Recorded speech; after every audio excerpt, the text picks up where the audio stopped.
날마다 쓰는 나의 신앙일기 TV 데일리 큐티 나무향기입니다. 오늘은 고린도전서 16장 13절에서 24절을 묵상하겠습니다. 깨어 믿음에 굳게 서서 남자답게 강건하라. 너희 모든 일을 사랑으로 행하라.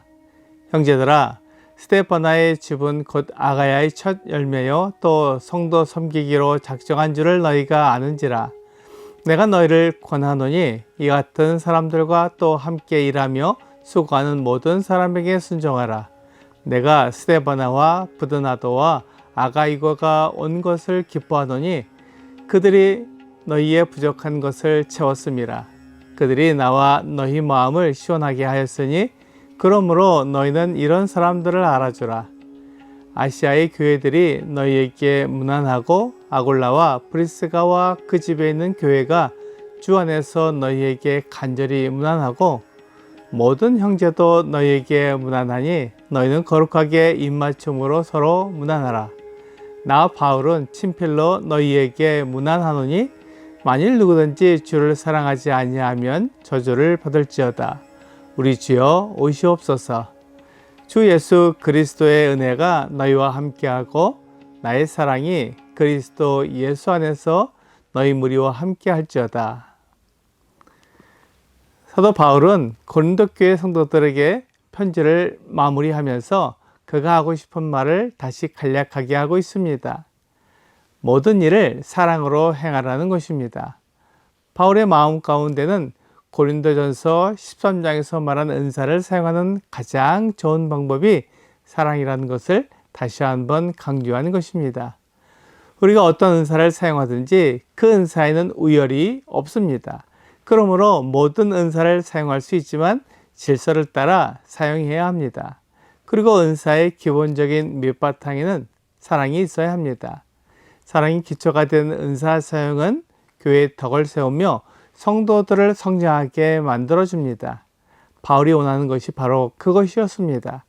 그래서 다시 한번 모든 일을 사랑으로 하라고 권면하고 있습니다. 은사에는 우열이 없기에 교회에서 어떤 일을 하든지 남자답게 깨어 굳세고 강건하게 그 일을 할 수 있습니다. 우리가 교회의 어떤 은사만 중요하다고 생각하면 그 은사를 중심으로 일할 수밖에 없습니다. 하지만 내가 어떤 은사를 가지고 있든지 그것을 통해 성도들이 그리스도의 장성한 분량에 이르도록 성장하게 도와준 일을 한다면 남자답게 강건하게 은사를 사용할 수 있을 것입니다. 이것이 성령께서 각 사람에게 은사를 나눠주신 이유입니다. 그 은사를 스데바나가 올바르게 사용했습니다. 그는 성도를 섬기기 위해 그의 집을 예배당으로 사용했습니다. 교회의 초기에는 예배당을 따로 짓지 않고 큰 집을 소유한 사람이 자기 집을 예배당으로 사용했습니다. 그렇게 성도들을 섬기며 성도들이 모일 수 있도록 배려한 스데바나와 그런 형제들에게 순종하라고 말하고 있습니다.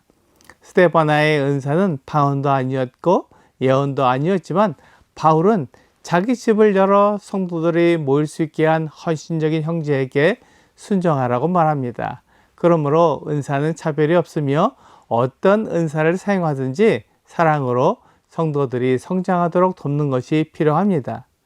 바울은 에베소에서 고린도전서를 기록했기에 스데바나와 부드나도 그리고 아가이고는 에베소에 있는 바울을 방문했습니다.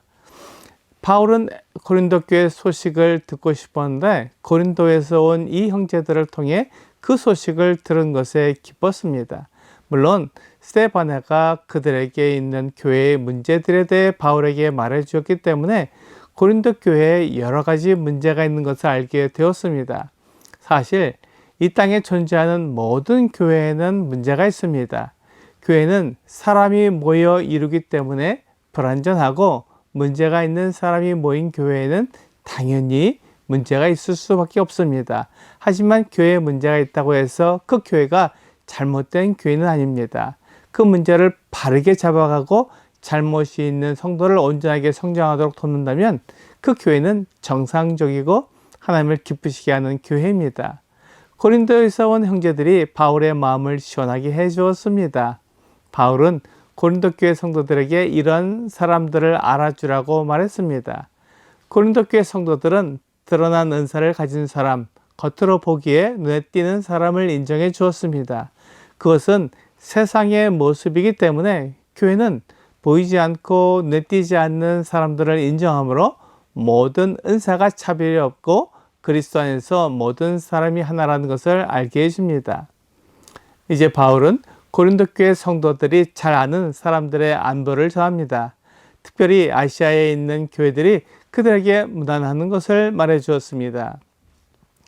교회는 그리스도의 몸이기 때문에 그리스도를 믿는 모든 성도들이 하나이고 서로 무난하는 관계입니다. 현대 기독교는 교단이 많기에 서로 인사하기가 어렵고 가르침도 다른 부분이 있습니다. 이것 때문에 교회가 그리스도의 몸이라는 진리를 나타내지 못하기도 합니다. 바울이 복음을 전하던 기독교 초기에는 교단이 없었기 때문에 예수 그리스도를 믿는 모든 사람이 하나이며 같은 믿음을 공유하고 있었기에 어느 지역에서든지 서로 무난했습니다. 특별히 고린도에서 에베소로 온 아굴라와 브리스가 가정이 고린도 교회 성도들에게 무난한다고 말했습니다. 또한 아굴라와 브리스가는 부유했기에 큰 집을 소유하고 있었고 그 집을 교회로 사용하고 있었습니다. 그래서 그 집에 있는 교회가 주 안에서 고린도 교회 성도들에게 무난하고 있습니다. 아굴라와 브리스가의 소식을 들은 고린도 교회 성도들은 얼마나 반가웠고 얼마나 그 이름이 그리웠을까요? 이것이 성도의 교제입니다. 함께 섬기던 성도 소식을 듣게 되었을 때 기뻐하고 그리워하는 모습이 성도의 교제입니다. 이렇게 성도의 문안을 받는 고린도 교회이기에 서로 입맞추고 문안하는 것이 마땅합니다.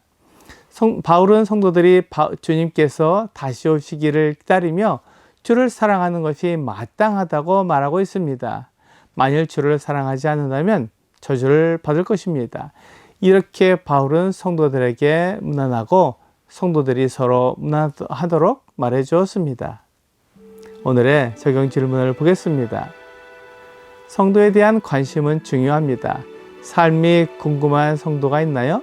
오늘 전화나 문자를 통해 안부를 묻고 그 애를 위해 기도해 주세요. 성도를 위해 기도하는 것은 매우 중요한 덕목입니다.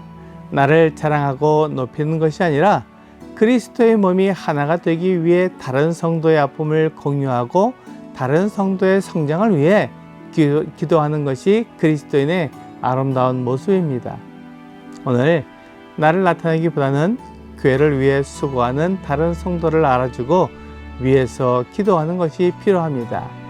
이렇게 그리스도인의 모습을 나타내는 여러분과 제가 되기를 주 예수님의 이름으로 기도합니다.